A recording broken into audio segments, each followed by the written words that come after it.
de ir terminando lo que son las neoplasias del tracto digestivo.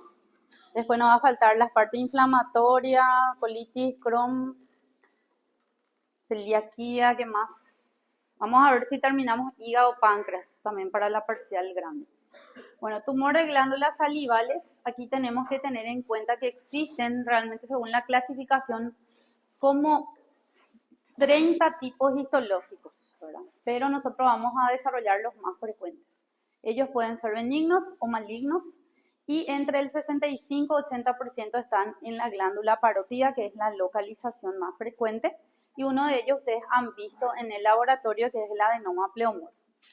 10% en las glándulas submandibulares y los restantes están en las glándulas menores, entre ellas como en la glándula sublingual.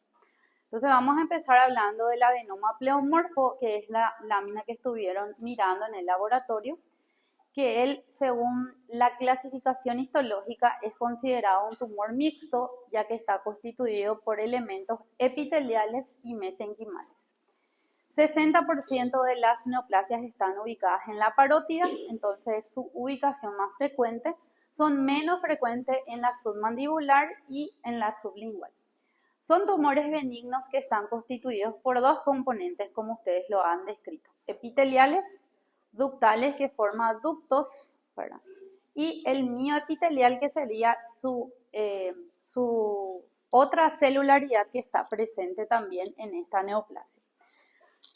Tienen tejidos variados, desde lo que puede ir un elemento mixoide, un elemento hialino, cartilaginoso, inclusive puede tener componente óseo.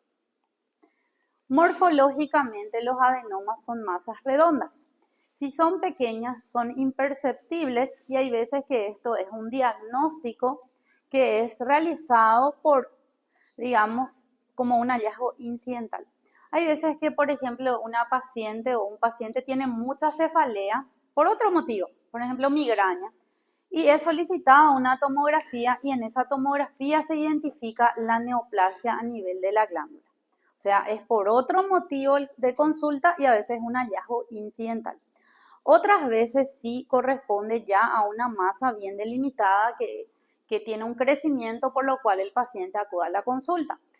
Rara vez supera 6 centímetros y son encapsulados la mayoría de ellos, excepto en el paladar, que es parcialmente encapsulado. En este caso que vemos aquí es una neoplasia ya bastante, digamos, de larga data, avanzada, ¿verdad? Por eso vemos una masa bien delimitada, como vemos en estos casos, y esto no hay de otra que ir a cirugía, ¿verdad? Esto hay que extirpar para realmente confirmar si se trata de un adenoma pleomorfo o si se trata de otra de las neoplasias, inclusive malignas. En la tomografía, en este caso, vemos una masa de gran tamaño, ¿verdad? Como están observando aquí. Este es otro caso donde también se identifica, ¿verdad? Una masa ya como si fuese saliendo de lo que es la piel, ¿verdad? Bien sobrelevada. Y esto al corte es grisáceo, traslúcido, a veces tiene ese aspecto cartilaginoso y hay veces que puede tener componente óseo, se identifican restos óseos. Esto sería la cirugía, ¿verdad? Donde se retira la glándula parótida. Esta es la neoplasia bien delimitada que tiene una cápsula que le envuelve. El color negro que ven ahí se trata de tinta china, que es lo que utilizamos para delimitar los márgenes, si el margen está libre o si está comprometido aún por la neoplasia. La cirugía es muy agresiva y deja una gran cicatriz, por eso es que les comenté que si es pequeño y es un hallazgo incidental, los pacientes optan por hacer un tratamiento de seguimiento, ¿verdad? Donde se controlan, por ejemplo, cada 6 meses, ¿verdad? O de manera anual, para ver si creció, si cambió el límite, si los bordes cambiaron, si ya no son regulares, si ahora son los bordes irregulares, por ejemplo, ¿verdad? Ya que como ven ahí, es una cirugía y para acceder a la celda parótida se necesita una gran incisión y va a dejar una cicatriz bien grande, ¿verdad? Entonces, histológicamente, como ustedes lo han visto en el laboratorio, es un patrón heterogéneo, mixto, donde hay células ductales y mioepiteliales que pueden aparecer formando ductos, acinos, túbulos, hileras o láminas de células. Esta es la imagen más representativa, digamos, de lo que es el adenoma pleomorfo, donde exactamente en la mitad vemos dos componentes. Por un lado, el componente epitelial, formando morfológicamente estructuras ductales, donde las células más internas son las células ductales y tienen un aspecto más cúbico a ovoide. Sin embargo, las células más externas que ven aquí son las mioepiteliales, que tienen un aspecto elongado o alargado, ¿verdad? Y ambas sin atipias. El estroma, en este caso vemos un estroma condromixoide, que es muy parecido a nuestra lámina de laboratorio. Entonces, los dos componentes, por lo tanto, un tumor mixto, epitelial y por otro lado, mesenquimal. Aquí también esta sería otra excisión donde vemos, ¿verdad?, que forma como pequeños islotes de cartílago mezclados con componente epitelial. Aquí también vamos identificando por un lado el componente mesenquimal de aspecto cartilaginoso, ¿verdad?, condroide, y en la parte de arriba vamos viendo parte de tejido adiposo que también puede estar presente, ya que en la parótida identificamos tejido adiposo y en la parte de arriba vamos identificando pequeños acinos que tenemos que ver si corresponde a la parte normal de la parótida o si es la proliferación de tipo epitelial. Estos elementos están mezclados, como pueden ver, ¿verdad?, y como pudieron ver en el laboratorio, y generalmente es una matriz condroide, condromixoide, rara vez es hueso, pero puede estar presente. Esta es otra imagen donde también nos da para identificar el componente de tipo epitelial y el componente mesenquimal, la matriz condromixoide. En las flechas vemos el componente epitelial. Este es otro y habíamos visto en el capítulo de neoplasias donde clasificábamos los tumores mixtos y decíamos que mixto era cuando mezclaba dos o más componentes. En este caso vemos una población, le llama bifásica, porque está constituida por el epitelio que va formando ductos, constituido por capas de células ductales y mioepiteliales por un lado, y en la flecha verde vemos el componente de tipo mesenquimal. Se presenta como masas bien delimitadas, son móviles, generalmente no le duelen al paciente, son de crecimiento lento. Por eso muchas veces esto es un diagnóstico incidental donde generalmente es por otro motivo que el paciente se realiza una tomografía y es un hallazgo casual. Rara vez esto ya es una masa que donde es bien delimitada, como pudieron ver, o bien grande, como vimos en las imágenes del día de hoy. Él también puede estar ubicado en la submandibular o en la cavidad oral. Ahora, ¿cuál es el problema? Porque es que hay que controlar. Porque esto puede hacer un viraje y transformarse en un carcinoma. Justamente ahí nos dice, el carcinoma originado en un adenoma pleomorfo recibe el nombre de carcinoma ex adenoma pleomorfo o tumor mixto maligno. O sea, él puede virar y convertirse en un tumor maligno. Ahora, ¿qué es lo que tenemos que ver para poder decir es un tumor mixto maligno, es un carcinoma ex adenoma pleomorfo? Tenemos que ver parte del componente benigno, ya sea del epitelio ductal, del estroma condromixoide, y entre ellos vamos viendo células atípicas. Células infiltrantes, por eso dice con marcada atipia, necrosis, mitosis, invasión perineural e invasión vascular. La incidencia de esta transformación maligna es baja, es del 2% en tumores presentes durante al menos 5 años y 10% para aquellos tumores que tienen una duración de más de 15 años. Igualmente, generalmente, lo que el paciente escoge es controlar si es pequeño.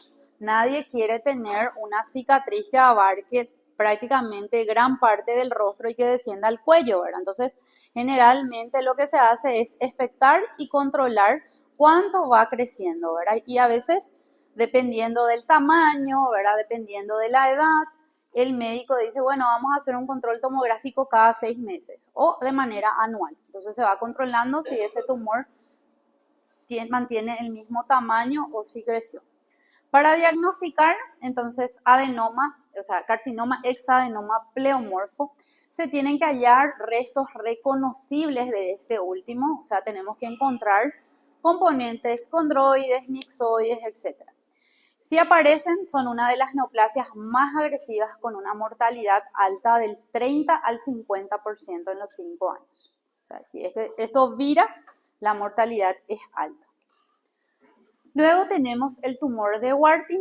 El tumor de Warthin se llama también cistoadenoma papilífero linfomatoso. Es el segundo tumor más frecuente en las glándulas salivales si hablamos de los benignos, superado solamente por el adenoma pleomorfo. Se origina también casi siempre en la parótida y es el único limitado prácticamente a la parótida. Es más común en hombres que en mujeres. La edad media es entre 50 y 70 años, 10% son multifocales y bilaterales. Multifocal significa que dentro mismo de la parótida existe más de un foco. Y bilateral que en las ambas parótidas pueden estar comprometidas. Esto es una neoplasia que aparece en un paciente prototipo, que en este caso son fumadores. Por eso dice, el riesgo a desarrollar es 8 veces más en pacientes fumadores comparando con no fumadores. Es un tumor común donde vemos unas células epiteliales que descansan sobre un estroma linfoide. También se llama cistoadenoma papilar linfomatoso o adenolinfoma, pero adenolinfoma no es muy usado ya que el término linfoma trata de neoplasias malignas, ¿verdad? Y esto es una neoplasia benigna. Generalmente el nombre más común que lleva es tumor de Warthin. Entonces, justamente aquí vemos, nos habla, este es un paciente de sexo masculino, 53 años, que presenta una tumoración que está situada en la parte anterior e inferior de la parótida. La lesión tuvo un crecimiento lento y luego esto se comprobó que se trataba de un cistoadenoma papilar linfomatoso o tumor de Warthin. Entonces aquí se ve como una lesión sobreelevada de la piel. Son masas generalmente pequeñas que miden de 2 a 5 centímetros, tiene una cápsula que le envuelve y al corte tienen como hendiduras y una secreción mucinosa o cerosa. Mucinosa tiene un aspecto más de gelatina o gelatinoso y ceroso es un líquido translúcido, o sea, transparente. Entonces, esta sería la macroscopía donde se identifica una masa bien delimitada. Esto también se tiñe con tinta china para saber si la escisión fue completa. Generalmente es homogénea, tiene un solo color, como ven aquí, el color es un color parduzco a rojizo. Estos serían otros casos donde se ven como pequeñas proyecciones en forma de papilas. Hay veces que puede tener también como si fuesen unos pequeños cálculos. Microscópicamente vamos a identificar células epiteliales neoplásicas, pero sin atipias, en un estroma linfoide y con formación de centros germinales o germinativos. Tiene una doble capa de células que muchas veces tienen un aspecto de empalizada, son células cilíndricas, o sea, columnares. Es muy lindo al mirar en el microscopio el tumor de Warthin. Se ve, como ven aquí, una capa de células de aspecto completamente benigno, son células eosinófilas, se le llaman células de aspecto oncocítica, ya que son ricas en mitocondrias, entonces tienen un color bien rosa. Y por debajo vemos los nidos de linfocitos, que hay veces que forman como centros germinales. Entonces, lo que se identifica es una proliferación de células cilíndricas que tienen un citoplasma bien rosa, fuerte por la gran cantidad de mitocondrias y van formando como papilas y vamos viendo la formación de nidos de linfocitos. Aquí, por ejemplo, se identifica también ese epitelio completamente benigno y el estroma linfoide. Si vamos acercando la lámina, esta sería la neoplasia, o sea, el epitelio de la neoplasia donde es cilíndrico, de color rosa, y por debajo vamos viendo el estroma linfoide. Esta es una imagen espectacular, ¿verdad? Donde se identifica justamente el epitelio cilíndrico de color rosa fuerte y los centros germinativos o el estroma mismo de aspecto linfoide. El hallazgo de restos de glándulas salivales en los ganglios linfáticos sugiere que puede que se encuentre esto también en esa localización, tratándose de algo benigno, ¿verdad? O sea, tumor de Warthin es benigno. Luego vamos a los malignos. Tenemos el carcinoma mucoepidermoide, así se llama. Está constituido por células escamosas, células secretoras de muco y células intermedias. Son 3 grupos celulares. Representan el 15% de las neoplasias de glándulas salivales, o sea, en las glándulas salivales lo más probable es que sea benigno. Y entre los benignos que sea un adenoma pleomorfo, siguiendo en frecuencia el tumor de Warthin que acabamos de ver. Ahora, si hablamos de tumores malignos, justamente aquí nos dice, ¿verdad? Es la forma más común de tumor maligno en glándulas salivales. El carcinoma mucoepidermoide es el primer maligno, ¿verdad?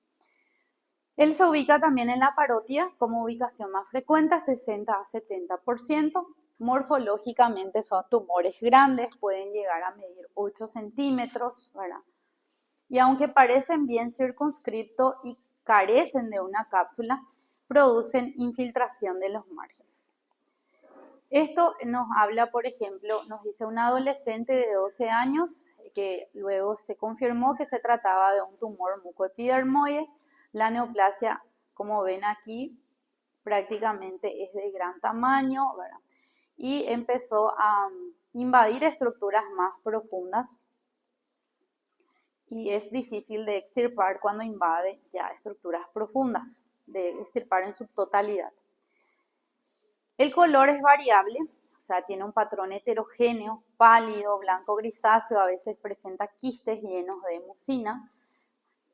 Macroscópicamente el aspecto es feo, ¿verdad? O sea, ya no parece mismo una glándula parótida o una glándula sublingual o submaxilar si estamos observando dependiendo de la ubicación. Tiene este aspecto, como vemos aquí, gelatinoso. Aquí nos muestra algunas flechas, ¿verdad? Nos dice el color es blanco tostado, puede tener ese aspecto quístico. Se ven bordes infiltrantes que van invadiendo en realidad no es una cápsula, ¿verdad? Porque ellos no tienen cápsula, pero que van invadiendo estructuras adyacentes, vamos a decirlo así. Y en la flecha azul se ve la cavidad quística con un componente mucinoso o gelatinoso. Y en la flecha amarilla nos muestra la parte de lo que sería la glándula parótida como remanente, lo que sobró de la glándula parótida. Aquí vemos otra imagen, ¿verdad? Donde se identifica un aspecto heterogéneo de la neoplasia, áreas blanquecinas, áreas más tostadas, áreas de hemorragia. Y el patrón histológico es un patrón mixto, también donde mezcla varios componentes. Él puede tener varios patrones, formar cordones, formar láminas, quistes y varios tipos celulares mezclados. Células escamosas, células mucosas, células intermedias. Y pueden ser regulares, o sea, tener unas atipias mínimas o ser altamente neoplásico e inconfundible, ¿verdad? O sea, es difícil de llegar a un diagnóstico definitivo solo por la hematoxilina y eosina y se requiere, por ejemplo, tinciones especiales de inmunohistoquímica. Entonces, esto sería una imagen de lejos, ¿verdad? Donde si nosotros recordamos en la glándula parótida tenía acinos, ¿verdad? Que eran acinos serosos, ¿verdad? Y aquí esto es completamente reemplazado. Vemos que son células, no es nítido, pero vemos que no le parece a la parótida. Si esto nosotros vamos acercando, vamos a ir viendo varios tipos celulares.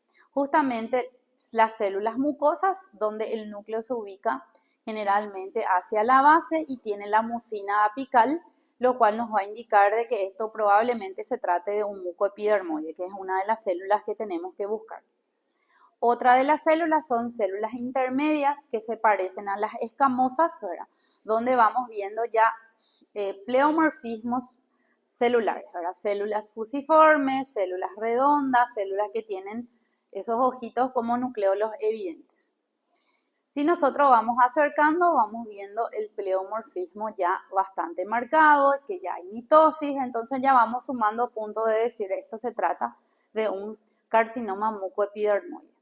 Y justamente la tinción de inmunohistoquímica que nos permite confirmar se llama Musi-Carmin de Mayer, ¿verdad?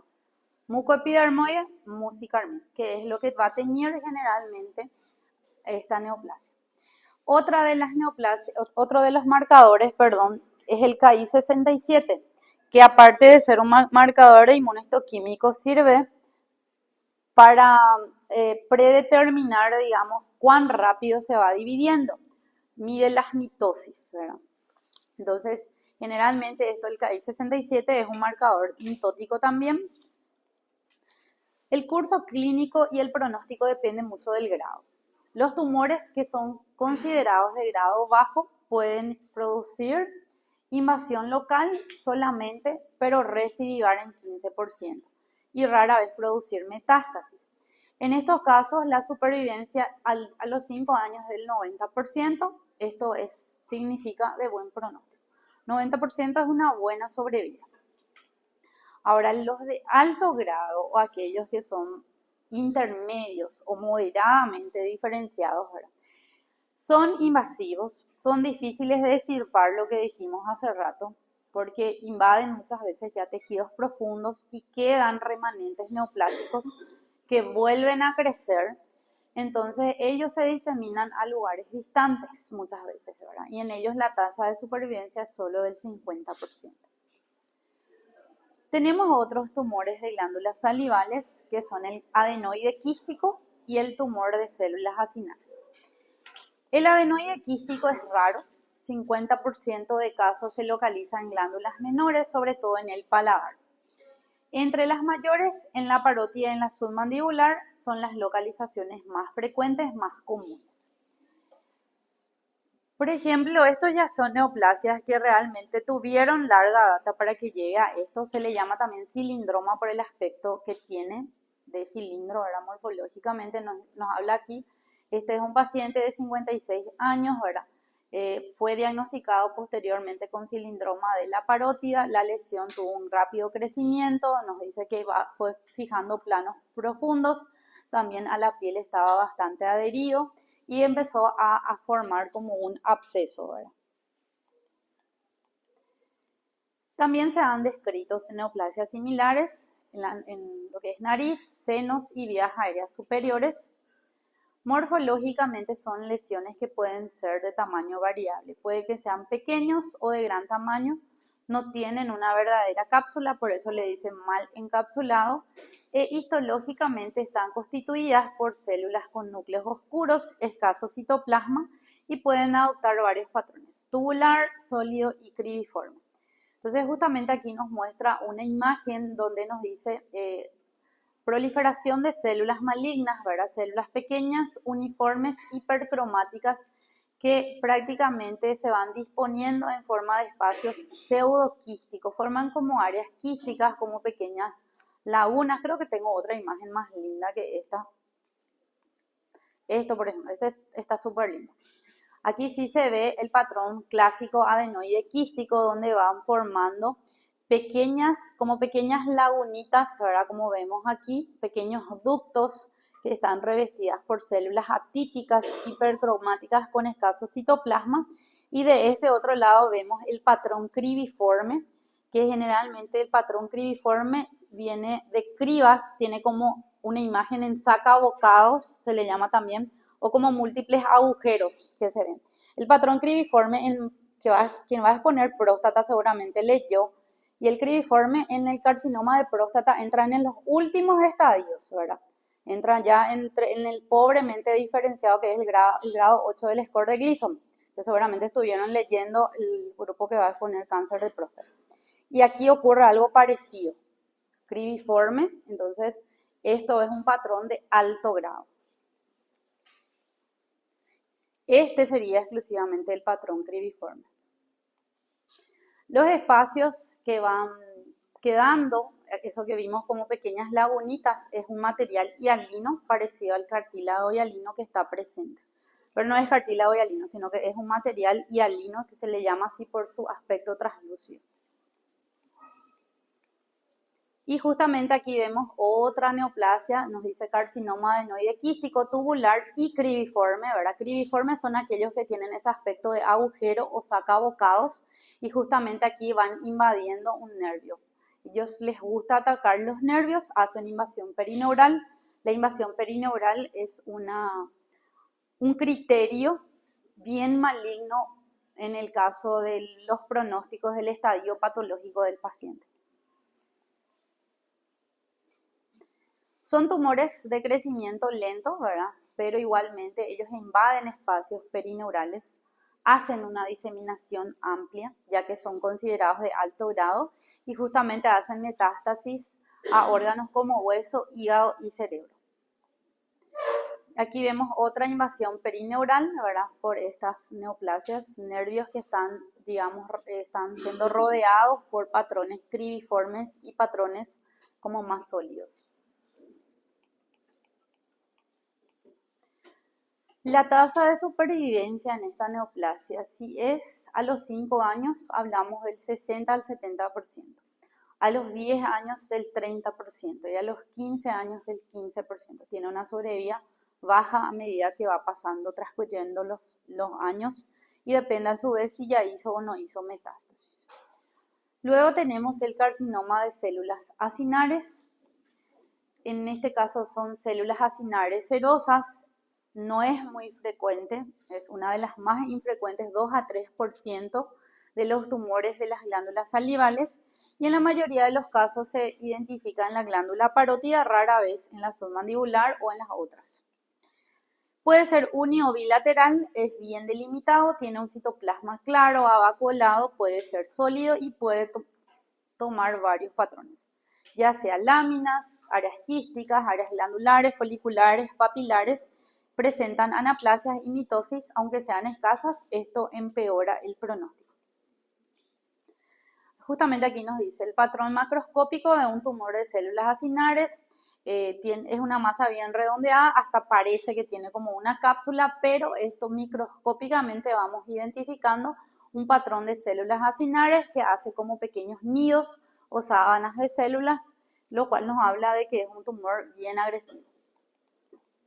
Si nosotros observamos aquí, esto que vemos aquí sería el remanente, lo que sobró de la glándula parótida, ¿verdad? Donde se ve las glándulas, o sea, donde vemos exclusivamente los acinos serosos puros y el tejido adiposo que veíamos en la parótida. Sin embargo, todo esto que vemos aquí arriba, de un color bien hipercromático, bien sólido, o en sábanas de células, es el patrón acinar, que aquí está presente.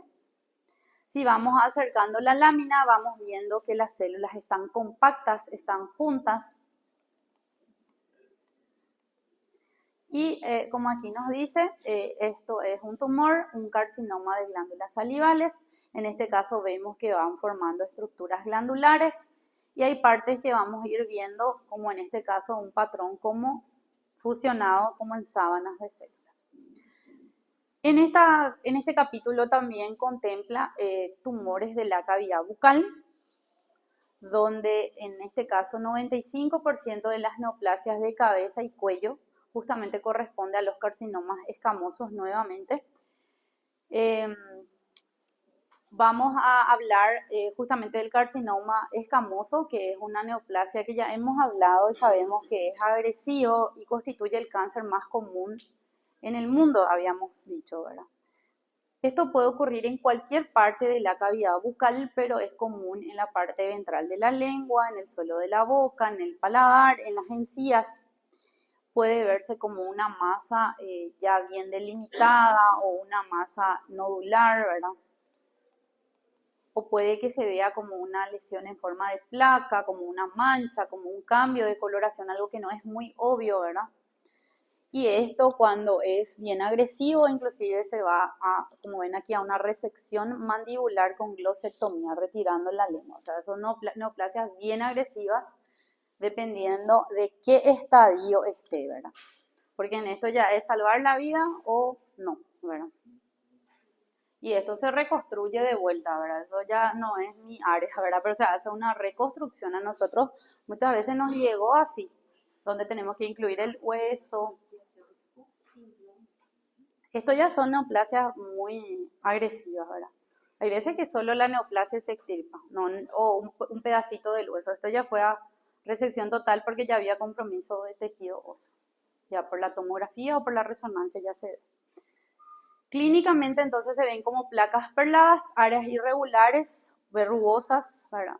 Y vemos displasias en diferentes grados, donde esto nosotros podíamos clasificar en bien, moderada y pobremente diferenciado, como siempre hemos dado desde el primer día de clase de neoplasia. La misma clasificación se mantiene, inclusive están los anaplásicos que no se pueden distinguir por HIE y que tienen que ir a tinciones de inmunohistoquímica. Entonces el bien diferenciado es aquel donde se va a identificar bien las formaciones de perlas de queratina y vamos a identificar una atipia leve, ¿verdad? No se va a ver bien la formación de puentes intercelulares. Si ustedes recuerdan, los desmosomas se veían bien en el estrato espinoso.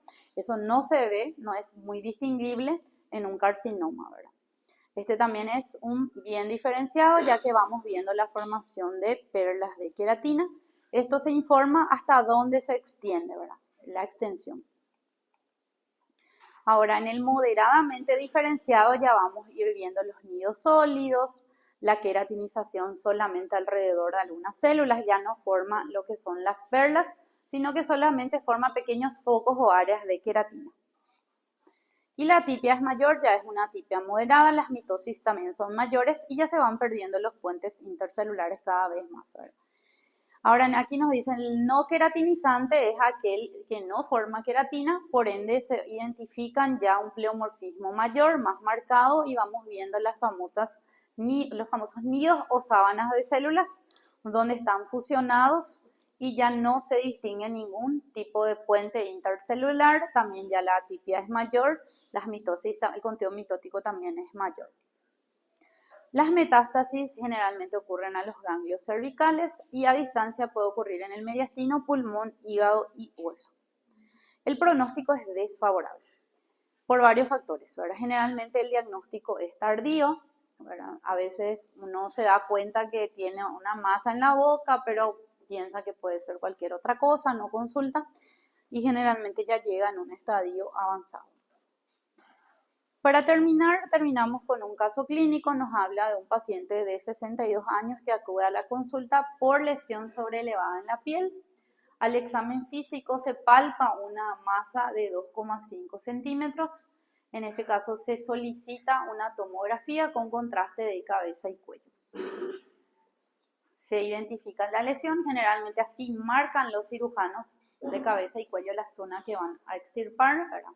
Por ende, sabemos que esto va a dejar una gran cicatriz, ¿verdad? Se identifica por tomografía cómo es la masa, ¿verdad? El aspecto morfológico en este caso se ve que es un aspecto bien delimitado. Como les dije, la mayoría de los pacientes no optan por la cirugía, sino solo por controlar. Y esta es la cirugía, ¿verdad? Es bastante agresivo para poder llegar a la celda parótida, ¿verdad? Por lo cual generalmente la mayoría, el 90% no quiere ir a cirugía y opta por controlar, ¿verdad? Una vez que esto fue diagnosticado. Cuando nosotros nos llega la cirugía, una resección generalmente amplia, en este caso se ve el tumor de color blanquecino y esto es lo que se ve a la histología, ¿verdad? Un patrón mixto, como vemos en este caso. Si esto vamos acercando, todo esto que se ve de color basófilo con tejido adiposo sería la glándula parótida normal, ¿verdad? Esta es la neoplasia, esto que tiene el patrón condroide y se ve tejido epitelial. ¿Qué tumor les parece que este es?